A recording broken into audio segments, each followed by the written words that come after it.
Hello dear students, hope you are doing well. Today we have chapter 2, section 1. We will talk about scientific methods. First, let's define it. What is a scientific method? What does it mean?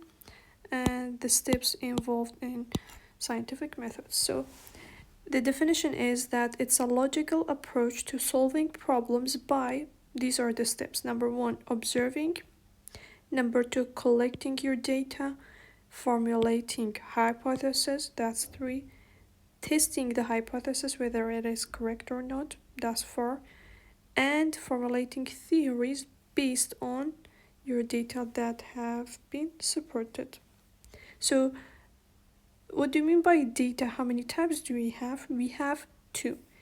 Qualitative, talking about the quality of things, meaning how do they look like, how do they appear to us, how do we see them. For example, a sky is blue, that's qualitative. Quantitative, talking about quantity, meaning how much, or let's say numbers. Okay, so 25.7 grams of copper, that's a quantitative type of data. And sometimes we need both of them, meaning, for example, let's say 25.7 grams of copper, which is, let's say, red. So we have mentioned both the quantity, so quantitative, and the color, qualitative, both of them, depending on what we are working with, what do we need. Sometimes we can combine them. Next, we have a system.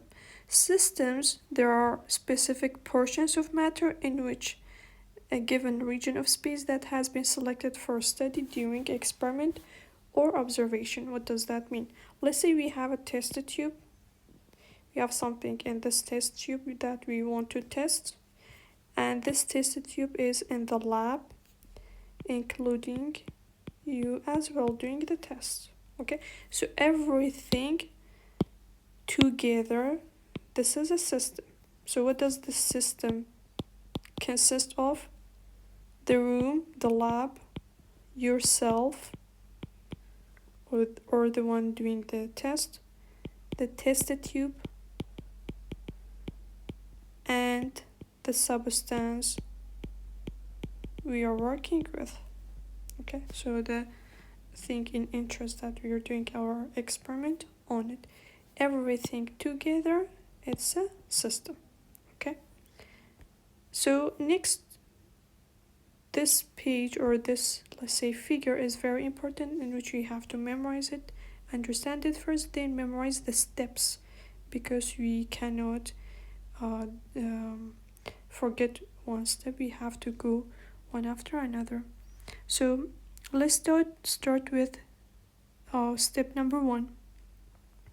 So stages in scientific method, whenever we are doing something, we want to discover something, for example, or we want to invent something, we have to do what? We have some steps to do. So number 1, which is observation and asking questions. What do you mean by that? For example, something weird has happened. Let's say the sky color has changed. Okay, so sky color has changed. It goes from, let's say, blue, and sometime in the day it changed into orangish, then changes into black.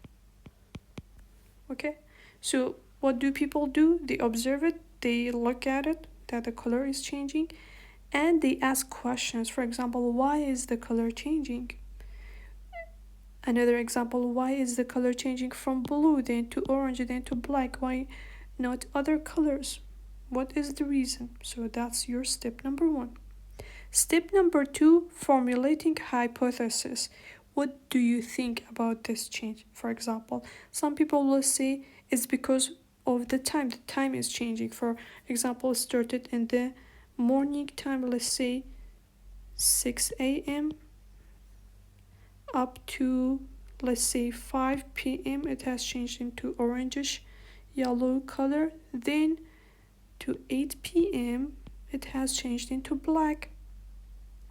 So this is your hypothesis. Other people might not agree with you, but it is okay because it's just you thinking about this thing that is happening. Whether it is true or not, it depends. You have to test it. You have to explain it further on or do other tests further on in order to prove yourself either right or wrong. So that's step number 2. Step number 3, testing this hypothesis. Okay, for example, will this happen every single day?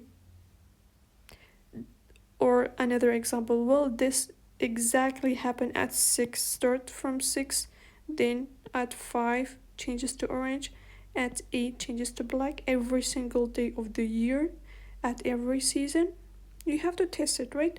So testing it meaning you have to write down what are you seeing or what are you observing. You have to write down your data, both, as we said, quantitative and qualitative. Okay, then we have the next step, which is step number 4, data analysis. You have to, after we have collected your data, put it in a table. Let's say color, between color and time, for example.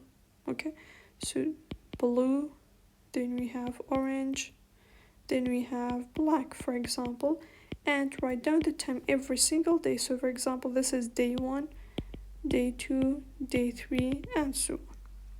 So after this, you change this into a graph form.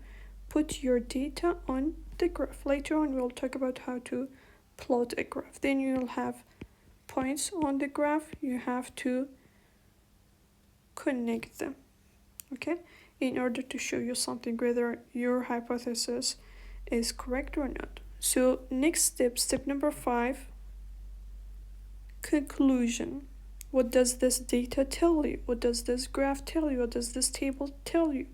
You have to communicate it, or sorry, you have to explain your results at the conclusion. So if your results, they support your hypothesis, so if this is right, meaning that what you have just said here every single day it's right, then you go to the next step.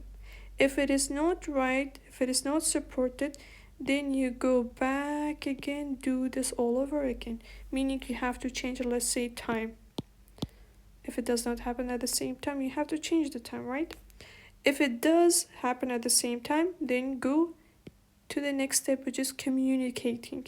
What does that mean? For example, you as a student, you communicate it with or share it with your teacher, let's say. Scientists, other scientists, they share it with other scientists. So after you have shared it with your teacher, let's say, he or she will share her own opinion on this matter. She or he might have done another experiment either supporting this or not. If it is supported, if it is confirmed, yani, if they both say yes, that this is true and we confirm it, then you go to the last thing, which is your theory has been validated. Yani you do have a theory at the end. If not, then again go back to the second step, formulate another hypothesis.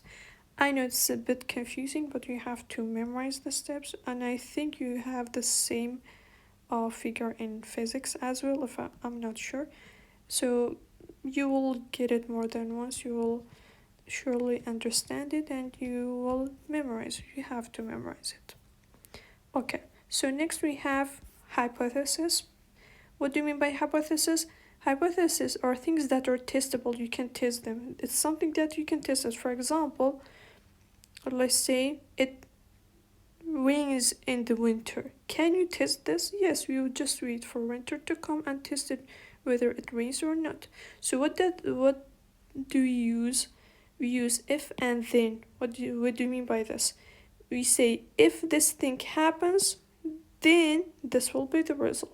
Okay, so the action comes after if, the result of this action comes after then. Okay, then we have model. What do you mean by model? So this beautiful skeleton is a model.